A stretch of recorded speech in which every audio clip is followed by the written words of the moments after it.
The way you describe the masters makes me think of our lives, like each of our lives are a microcosm of that, are in our soul's journey to achieving that, perhaps. That's exactly right.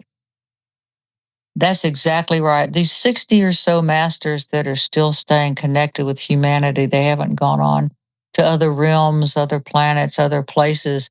They do that out of love for humanity and say that I'm going to stay here and I'm going to help and I'm going to guide and teach and read. They are who we will be in the future. You will be one of them and you will choose a path of service. It's a guarantee. It's just the evolutionary rungs of the ladder. So, does it matter how long it takes? You can't do a woo woo thing and say, oh, I'm a fourth degree initiate. You can't make that happen.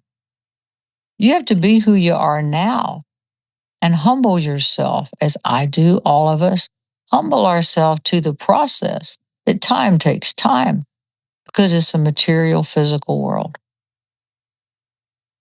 It seems like it would be faster and more efficient if we could remember who we were and what we did. Why?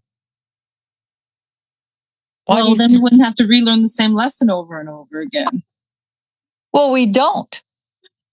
We don't. There's not always the same lessons over and over. That's just a little bit of it. It seems like that's mostly what they are because it's so intense. It's like it has more viscosity and more power to it and more visuals, more chatter connected with it. The optics can be very intense. But that's because we are in a world where we connect the physical senses to being us. So most things that you experience are not from the past because you're here to create. When those things from the past are the things that stop reality and go, ooh, that hurts. What can I do to change it? Most of life is not the past. Most of the life is not living karma. But you have to understand what karma is. Karma isn't that you've done something bad and now you get punished. What karma is also your sacred contracts, your agreements. Like you and I, Linda, have discussed that we believe strongly we have a sacred agreement to do this Zoli artwork. We detach from it and we do it in front of us and we do it with joy and we wait and we listen and then we have our own lives. But most things are not karmic. Otherwise, you would just live in the past and never evolve. That's absolutely makes sense because we would just get caught up in our old lives like a story or missing, like we already miss stuff in our own lives. Why do we need to know everything, right? You know, yeah, and there are times in our life where we just feel like we cannot move forward. Well, maybe that's because we're moving backwards. And in body code, we speak of there's a process to where you have to take your life and remove the past that you keep walking into and move into the future that you don't know. So there are processes of doing this. And if you are the kind of person that wants to know more, I suggest find a body code, um, emotion code. What else is it called? Body code, emotion code practitioner. You can do it over the phone. Find an EFT practicer or Reiki. Find something. There is something that is not a physical process or a discussion because guys a lot of time work better if you aren't doing talk therapy. You know, guys do better. And when I was doing counseling back when I thought I was going to do that and I was told you're an idiot, stop.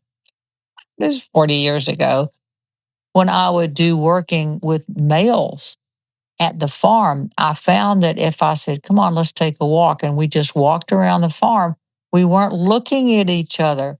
We were doing something active. They were more comfortable to talk. The men also do better if they have maybe a football between them. Maybe if they're doing something together. It's the way that and it's not wrong at all. Don't take that away or try to change it. But talk therapy for men, I think, is so inefficient at times because the male energy says, I will hear what you're saying, but I want to fix it. and I'm going to help. I'm going to fix it because that's what I'm here to do. Male energy is very alpha and aggressive and assertive. Female, when I say female energy is supportive, it doesn't mean that you are a stepping mat, that you're supposed to just be a good little girl and wait. That's not what it is. It means that the feminine power is the mystery. And we're the ones that talk and speak. The Iroquois Council, the males would never go to war without consulting the council, and they were women. And that is the roles that are coming back. Now, should women box and go to war? I don't know. I don't care. I know of some special women in special forces that are colonels that are absolutely amazing. That's what they do. But they also have families and they bore children. So that's kind of a conundrum. That's not saying, well, in the future, women are going to be sitting telling men what to do. That's bullshit. We can be active. We can be sports. You can do all kind of stuff. I've talked with you, Linda. Most of my gal friends, we were tomboys. We were climbing trees and we were playing with G.I. Joes or horses or whatever. Were we not feminine? That's ridiculous. So the different kind of people coming to do different things. And that is the understandings that are coming. But a time is coming to where we will understand more of the validity and the magnificence of the difference in male and female and what that is and how you can help each other and work as one. That's a really beautiful prospect. And we really do need to embrace it because it goes so much beyond physical differences. And it's much more energetic than that. Yes, but the difficulty is that we're in the time now, and it's just been really felt for the past couple of years of the divine feminine, which is saying to men, guess what? You get to feel. You get to be a big alpha male or just a man, a masculine man, but you now get to feel. Oh my God, that opens the heart. I think men will stop dying earlier than women, quit having these heart attacks and strokes because they don't take care of themselves. You now, the divine feminine is nurturing. You get to nurture yourself too. I've seen on television, I'm like, look at that. And I said, Tom, there's a men's facial cream. He said, hell, I'd never use that. I said, but you use mine. So those are the things that are changing. But the problem is that men are now confused as to what they are comfortable doing and using. That will change too. And it'll take a generation or so. But that is a positive, wonderful thing that's happening. I love focusing on the positive changes instead of all the doom and gloom all the time. Well, I think there is doom and gloom, and it's real. But Zoliar, we don't focus on that. I'm not going to give you drastic world predictions of what's going to happen, even though it could.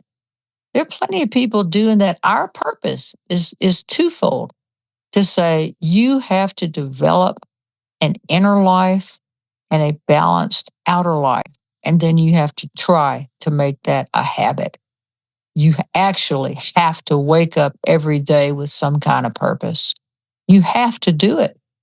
Look to the spiritual realm for your inner world and look to divinity and the physical to look for your physical. What do you do every day? What's in front of you on a daily basis? You have 6 loads of laundry, so what? Do your 6 loads of laundry. You are serving and you are healing. You want to go play soccer or tennis or whatever and be with your kids. We can feel bored or energized at any time. It doesn't have anything to do with what we're doing. It's what we're thinking about it. We really do need to be mindful of that more often, and how, like you said, the 6 loads of laundry can either be an arduous task that makes you complain all day, or you can be blessed that you have the laundry, that you have the washing machine to wash the laundry in a house that needs laundry done. Oh, that's such a divine thing to say, Linda. That's gratitude. And that golden thread that we talk about, and to give joy muffins to yourself and others, that's immediate. And that love is there for you all the time. And the trifecta of it is gratitude for saying thank you for what you have, and sometimes what you don't have that you really don't need, to have gratitude. And then to have a purpose and go out into the world and do something to create a better world. It can be raising kids. It can be a president of a corporation. It can be anything. But I believe, and this is a very INFJ thing, but I believe everybody has a mission. And the third thing is to stay connected to your divinity. And that's going to be inner and outer. But I believe everyone came here for a reason. Whether you are a greeter at Walmart and you love your job and people smile at you and you smile back, or you are changing the world with an invention, sometimes it doesn't matter, because everybody's having a hard time. And that divinity never goes away. It's always there. So that's what that golden thread is. You always have that golden thread. It's never lost. It's a gift for you. Your life is not an obligation. Your life is not given to you to waste. It is a gift from God. And you come to be divine in it. There's so much beauty in that, because you just have to be, and you just have to try. And that's all. That's all. That's it. So now I got about 4 loads of laundry to do because our grandson is here, but that's fine.